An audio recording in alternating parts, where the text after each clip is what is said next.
উনি আয়নার সামনে দাঁড়িয়ে প্রথমে বলতেন আল্লাহুম্মা হাসসানতা খালকি ফাআহসিন খুলুকি।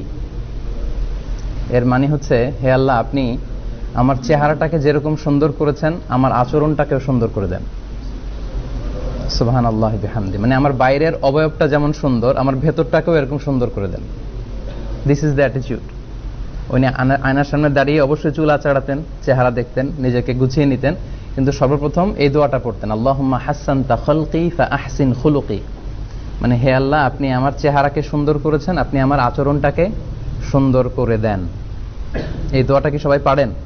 আসেন এই দোয়াটা সবাই একটু পড়ি। আল্লাহুম্মা হাসসানতা খালকি ফাআহসিন খুলুকি, আল্লাহুম্মা হাসসানতা খালকি ফাআহসিন খুলুকি, আল্লাহুম্মা হাসসানতা খালকি ফাআহসিন